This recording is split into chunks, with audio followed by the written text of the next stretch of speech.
الحمد لله الذي أنزل القرآن قيما ولم يجعل له عوجا يبشر المؤمنين وينذر الكافرين ويهدي العباد به إلى صراط مستقيم أشهد أن لا إله إلا الله وحده لا شريك له وأشهد أن سيدنا محمدا عبده ورسوله وصفيه وخليله خير نبي أرسله الله تعالى إلى العالم كله بشيرا ونذيرا اللهم صل وسلم وبارك على سيدنا محمد وعلى آل سيدنا محمد صلاة وسلاما متلازمين إلى يوم الدين أما بعد فيا إخوتي في الله قال الله تعالى في كتابه الكريم أعوذ بالله من الشيطان الرجيم شهر رمضان الذي أنزل فيه القرآن هدى للناس وبينات من الهدى والفرقان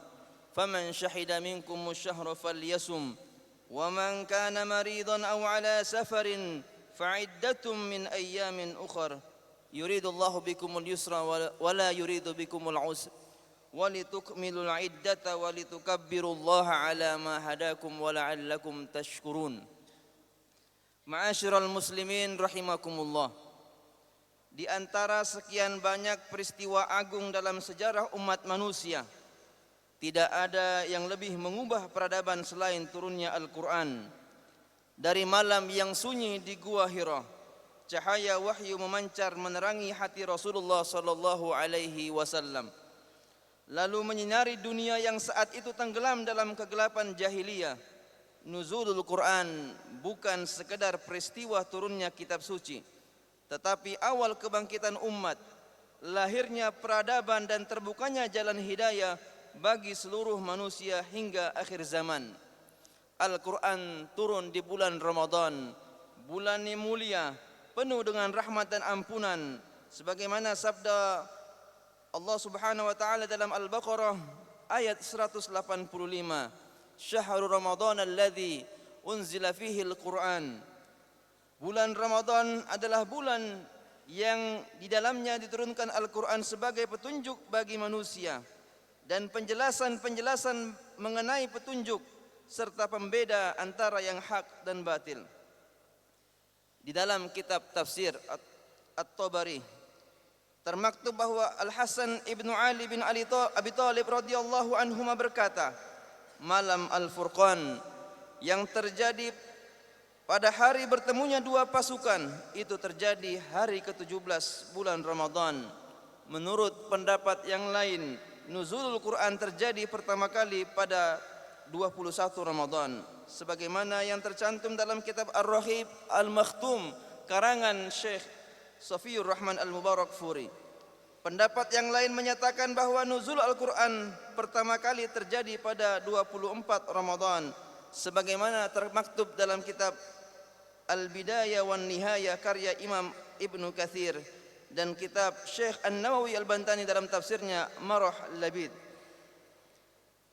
Tentu tiga pendapat di atas adalah fase terakhir diturunkannya Al-Quran. Setelah fase pertama yang diturunkan Al-Quran secara sekaligus ke Lauhul Mahfud, dan fase kedua dari Lauhul Mahfud diturunkan ke Baitul Izzah di As-Sama'id Dunya juga secara sekaligus.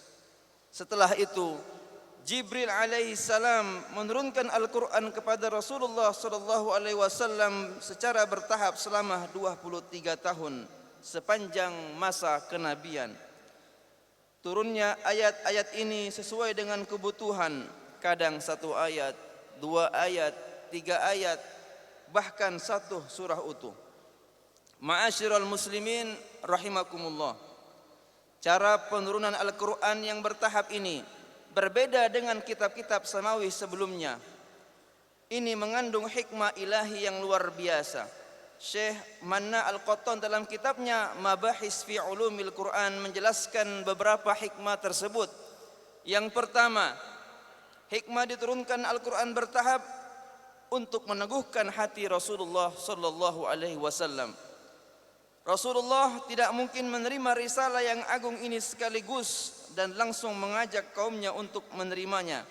Sementara mereka dikenal dengan keras kepala dan keras hati. Oleh karena itu, wahyu diturunkan secara berangsur-angsur untuk menyembuhkan hati beliau, menghibur beliau, dan mengiringi perkembangan peristiwa serta kejadian dan peristiwa. Yang kedua, menyesuaikan dengan kebutuhan umat. Setiap ayat atau kumpulan ayat yang diturunkan untuk menjawab permasalahan, menjelaskan hukum, dan memberikan petunjuk yang relevan dengan kondisi dan kebutuhan umat pada waktu itu. Ini memudahkan umat untuk memahami dan mengamalkan ajaran Islam secara bertahap. Hikmah yang ketiga, memudahkan penghafalan dan pemahaman. Dengan diturunkannya secara berangsur-angsur, para sahabat memiliki kesempatan untuk menghafal, memahami, dan merenungkan makna setiap ayat dengan baik. Dan hikmah yang keempat adalah menyempurnakan agama ini. Penurunan Al-Quran secara bertahap ini terus berlangsung hingga akhirnya Allah menyempurnakan agama dan menyempurnakan nikmatnya secara sempurna. Ma'asyiral muslimin rahimakumullah.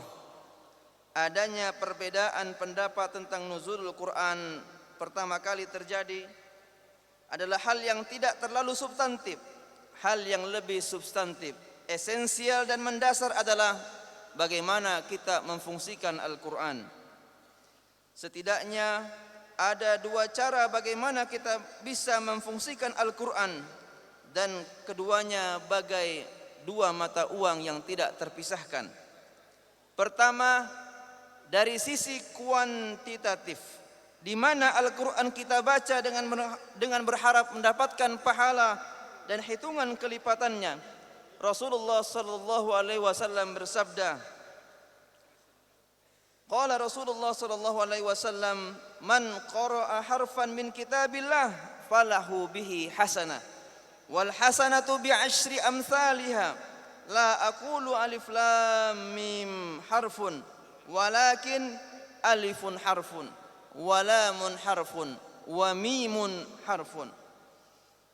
Rasulullah bersabda bahwasanya siapa yang membaca satu huruf dari Al-Quran, maka baginya satu kebaikan, dan satu kebaikan berlipat menjadi 10 kebaikan.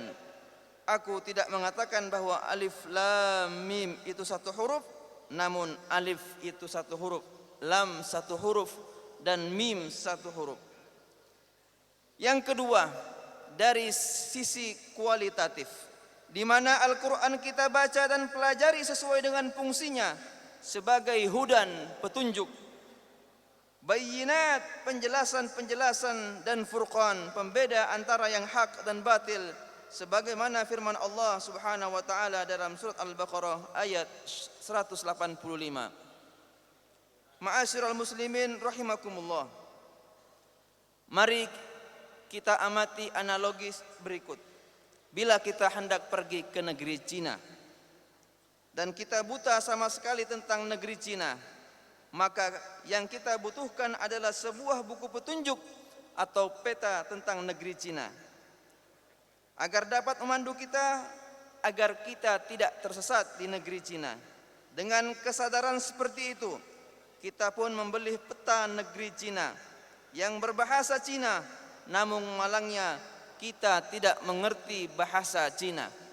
Akhirnya buku petunjuk atau peta tentang negeri Cina ini tidak mampu membantu kita untuk tidak tersesat di negeri Cina. Kejadian tragis di atas yang dapat terjadi pada diri kita yang berharap mendapat panduan hidup dari Al-Quran, namun tidak mampu memahami berbagai petunjuk Allah Subhanahu wa taala yang termuat di dalamnya. Singkatnya, kita gagal memfungsikan Al-Quran sebagai lentera hidup, sehingga kerap kita gagal membedakan mana yang hak dan mana yang batil. Sudah saatnya kita mengoreksi dan memperbaiki cara kita berinteraksi atau memperlakukan Al-Quran, bukan hanya kuantitas membaca yang kita utamakan. Dengan memasang target sekian juz dalam sehari atau sekian kali khatam dalam setiap bulan, yang tidak kalah penting untuk kita perhatikan adalah sisi kualitas kita dalam berinteraksi dengan Al-Quran. yaitu sudah berapa ayatkah yang kita pahami artinya, tafsirnya, asbab nuzulnya dan seterusnya, sehingga kita bisa menghayati kandungan makna, hukum dan ibrah dan lain sebagainya. Ma'asyiral muslimin rahimakumullah. Dalam riwayat lain disebutkan bahwa bulan Ramadan juga menjadi waktu di mana Nabi kita Muhammad sallallahu alaihi wasallam mendaras Al-Qur'an bersama malaikat Jibril. Karena itu umat Islam sangat dianjurkan untuk memperbanyak bacaan Al-Qur'an di bulan yang mulia ini, dengan niat meneladani Nabi kita Nabi Muhammad sallallahu alaihi wasallam, momen turunnya Al-Qur'an serta semangat Nabi dalam mendarasnya. Inilah yang kemudian membuat Ramadan juga disebut sebagai syahru nuzulil Qur'an wat tilawah, bulan turunnya Al-Qur'an dan bulan memperbanyak baca Al-Qur'an. Bulan Ramadan juga dijadikan oleh Rasulullah sebagai bulan untuk mempelajari dan menyelami lautan mutiara Al-Qur'an bersama Ruhul Qudus Jibril alaihi salam, sebagaimana kesaksian Ibnu Abbas radhiyallahu an Ibni Abbas qala kana Rasulullah sallallahu alaihi wasallam ajwadan nas wa kana ajwada ma yakunu fi Ramadan hina yalqa Jibril wa kana Jibril yalqahu fi kulli lailatin min Ramadan fayudarisuhu al-Qur'an. Qala fala Rasulullah sallallahu alaihi wasallam ajwadu bil khairi minar rihil mursalah. Rawahu Ahmad. Ibnu Abbas radhiyallahu anhu berkata, sesungguhnya Rasulullah sallallahu alaihi wasallam adalah manusia yang paling dermawan, dan ia berada dalam kondisi paling dermawan saat di bulan Ramadan, yaitu ketika Jibril menemuinya. Dan Jibril senantiasa menemuinya pada setiap Ramadan, pada setiap malam bulan Ramadan untuk bersama mempelajari Al-Qur'an. Dan sungguh Rasulullah sallallahu alaihi wasallam lebih dermawan dibanding angin yang berhembus. Hadis ini mengajarkan kita bahwa bulan Ramadan adalah waktu terbaik untuk berinteraksi lebih dalam dengan Al-Qur'an, baik melalui membaca, menghafal, memahami maupun mengamalkannya. Madrasah Al-Qur'an dengan semangat seperti Rasulullah sallallahu alaihi wasallam dan Jibril alaihi salam akan membukakan pintu-pintu kebaikan dan kedermawanan dalam diri kita. Jadikanlah Al-Qur'an sebagai petunjuk dan cahaya dalam kehidupan kita. Serta dari kesaksian di atas, maka tidak heran jika kemudian beliau adalah manusia terbaik yang pernah terlahir di muka bumi.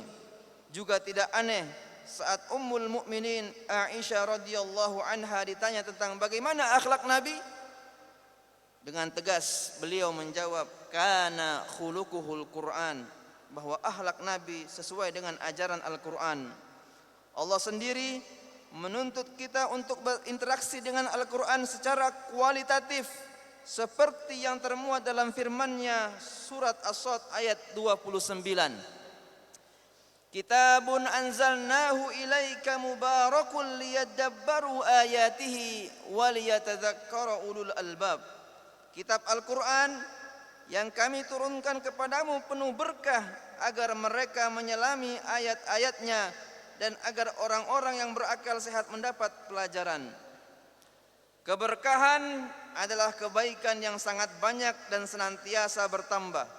Maknanya, kebaikan Al-Qur'an itu sangat berlimpah, terus bertambah tanpa pernah berkurang, dan abadi tidak pernah terputus. Keberkahannya pun mencangkup segala hal. Maka Al-Qur'an itu membawa berkah bagi pembacanya, pendengarnya, dan orang-orang yang merenungkan maknanya. Bagi pembacanya, setiap huruf bernilai satu kebaikan, dan satu kebaikan dilipat gandakan dengan 10 kebaikan, sehingga kelipatan yang tidak ada yang mengetahuinya kecuali Allah Subhanahu wa taala. Seseorang yang membaca surat yang pendek saja, ia sudah mendulang pahala yang teramat besar. Ma'asyiral muslimin rahimakumullah, ahli Al-Quran akan terus menikmati akal sehat mereka.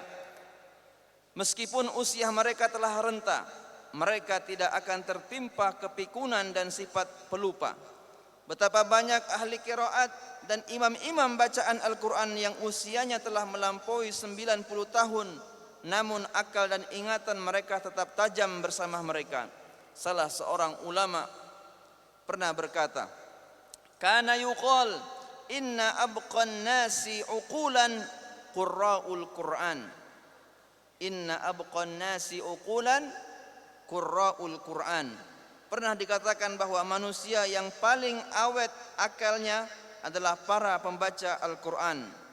Di antara keberkahan Al-Quran adalah bahwa menyibukkan diri dengan mentafsirkan Al-Quran merupakan kesibukan pada ilmu yang paling mulia, paling tinggi, yang keberkahannya akan melingkupi pelakunya. Sebagian ulama tafsir berkata, ishtaghalna bil Quran faghamaratna al barakat wal khairat fid dunya. Kami menyibukkan diri dengan Al-Quran, maka kami pun diliputi oleh berbagai keberkahan dan kebaikan di dunia. Di antara keberkahan Al-Quran, ia akan membela pembawa dan pembacanya pada hari kiamat. Ia akan menjadi syafaat bagi pembacanya. Setiap dari kita membutuhkan syafaat tersebut, dan ia akan menaikkan derajat pemiliknya ke tingkat yang paling tinggi di surga. Nabi SAW bersabda, Iqra'ul Qur'an fa innahu ya'ti yaumal qiyamah syafi'an li ashabih. Bacalah Al-Quran, karena sesungguhnya ia akan datang pada hari kiamat sebagai pemberi syafaat bagi para pembacanya. Beliau juga bersabda, yuqalu li sahibil Qur'an iqra' wartaqi warattil kama kunta turattilu fid dunya fa inna manzilaka inda akhiri ayatin taqra'uha. Dikatakan kepada penghafal Al-Quran kelak, bacalah, naiklah derajatmu dan tartilkanlah sebagaimana engkau mentartilkannya di dunia, karena sesungguhnya kedudukanmu berada pada akhir ayat yang engkau baca. Maka sudah menjadi kewajiban kita untuk memberikan perhatian penuh kepada kitab Allah, meluangkan waktu untuknya, dan mencari waktu luang, memakmurkan rumah-rumah kita dengannya, mengisi hati kita dengan nasihat-nasihatnya, melapangkan dada kita dengan ayat-ayatnya, dan mengajarkannya kepada istri serta anak-anak kita. Tidak ada satupun yang mampu menerangi jalan hidup mereka sebagaimana terangnya Al-Quran, dan tidak ada jaminan masa depan bagi mereka kecuali dengan Al-Quran. Karena Al-Quran adalah sumber kehormatan, derajat, kekayaan, dan kekuatan mereka. Nabi SAW bersabda, Inna Allaha yarfa'u bihadal kitabi aqwaman wa yada'u bihi akharin. Sesungguhnya Allah akan mengangkat derajat beberapa kaum dengan kitab Al-Quran ini, dan merendahkan kaum yang lainnya. Ma'asyiral muslimin rahimakumullah. Di bulan Ramadan kali ini, mari kita tingkatkan ibadah kita di sisa bulan Ramadan ini. Jadikan Al-Quran sebagai sahabat setia yang menuntun langkah kita. Semoga Allah Subhanahu wa Ta'ala menerima amal ibadah kita, mengampuni dosa-dosa kita, dan menjadikan kita termasuk golongan orang-orang yang senantiasa berpegang teguh kepada Al-Quran. Semoga ini menjadi langkah awal untuk terus membaca Al-Quran bahkan setelah Ramadan berakhir.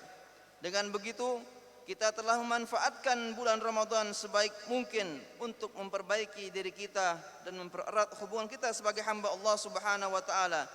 Semoga kita termasuk orang-orang yang benar-benar memanfaatkan bulan suci ini dan menjadi bagian dari mereka yang disebut dalam firman-Nya sebagai orang-orang yang bertakwa.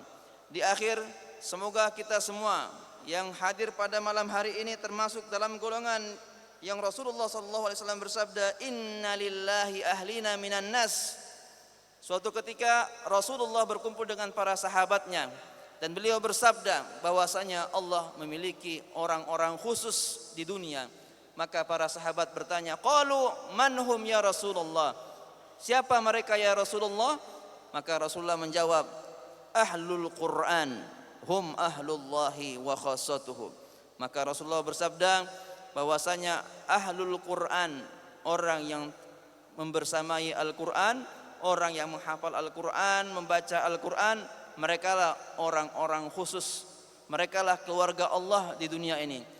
Semoga kita semua termasuk menjadi golongan ahlul Qur'an, ahlullahi wa khassatuhu. Hadanallahu wa iyyakum ajma'in wa jazakumullahu khairan katsira. Wassalamu alaikum warahmatullahi wabarakatuh.